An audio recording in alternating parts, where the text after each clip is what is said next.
So, before we get into this song, let me just say this.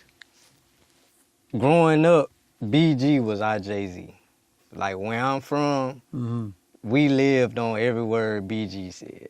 Chopper City, All on You Volume 1, All on You Volume 2. When they signed their deal, what Juvenile did was just out of this world. Like, it was out of this world. But being from my region of the world, we was waiting on BG album. Right. We was like, BG was our Jay-Z. We loved him. Larger than life. You say Slim brought BG to you. In that process, the politics is what it is. You hear the story, Cash Money, No Limit, this, that, and the third. Was you checking out his music in that time when he was dropping Chopper City? And... I had to play his music when I was DJing in the club. Okay. Baby always give me credit for helping breaking, locally before they got their deal. I was in the biggest club in the city when Baby and them was dropping all them records. So, it was evident, you know what I'm saying? And it's like, I always been familiar with BG shit. That's not even from day one. Yeah. So, but when it came down to when, him and Cash Money, went like this here, through the whole process, him and Slim was always like that. BG and Slim was always ace tight. So when that shit happened,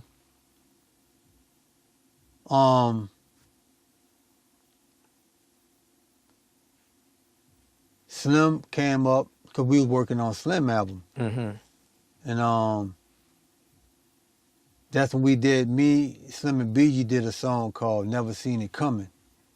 It was a song that they was doing together, that they was doing an album together. And the name of the album was Ain't No Limit Behind My Cash Money. Yeah. So that's dope. Yeah. So Slim came up there and brought BG with him. And that's when I'm like, even though I've been met BG, but it's like just in that element.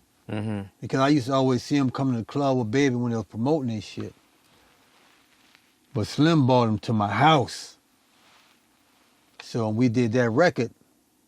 And if I'm not mistaken, Slim was supposed to be on that record. Because I remember when me and BG was talking, Slim was supposed to come up with him when he did that record. But he couldn't find him, so he fucking came up by himself.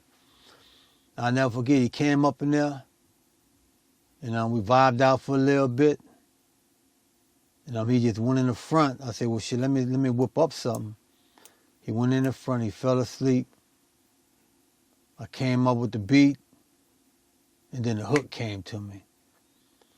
And I played that beat, that bitch came out, boom, boom, boom, and I ran to the don't talk to me, don't talk to me, don't talk to me.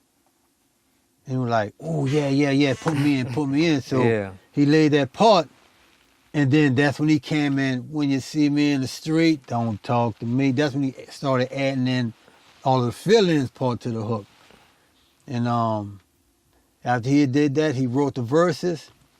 We sat back and listened to that bitch like, ooh, bitch. To this day, he was like, man, I am so pissed I didn't shoot a video to this. Yeah, man.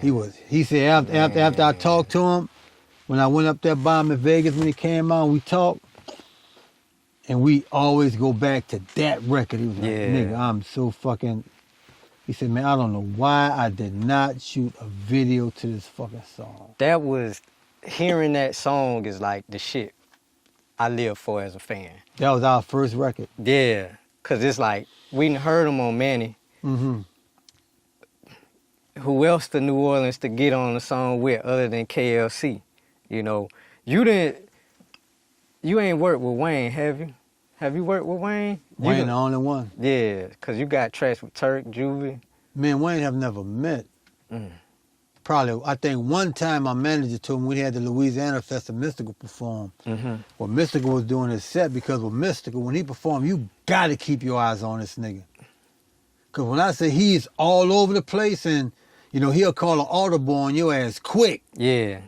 You know what I'm saying? And you got to catch him. You got to know what he's talking about. So one time we was rocking out and motherfucking, I think Mystical did a little plug to where he said, fuck that, let me introduce y'all to my DJ.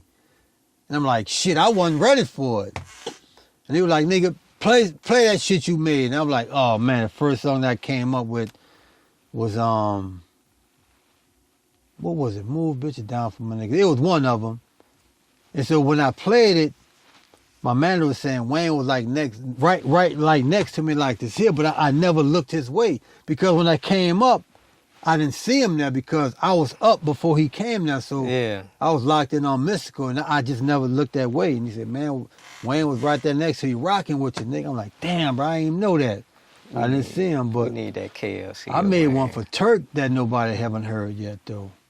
That's coming out. Man, that shit been out. He when he left Cash Money, he went to Koch. Yeah. Man, I forgot. Man, that was probably like out of all the beats that I made, that's probably like the hardest one.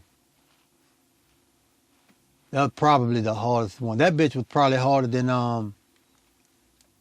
Hoes for Everybody. Yeah. That one I did for Turk. That mother, I'm like, you ever made a beat and that bitch so hard, you like, man, I want to keep this shit for myself. It's like, man, I got to put this Put on it like the this, stash. yeah. If he wasn't there when I made it, I would have kept it and made something else. It's just that he was there, right there with me when I was making that bitch. And he said, I got to get on it. That hard. That bitch was hard.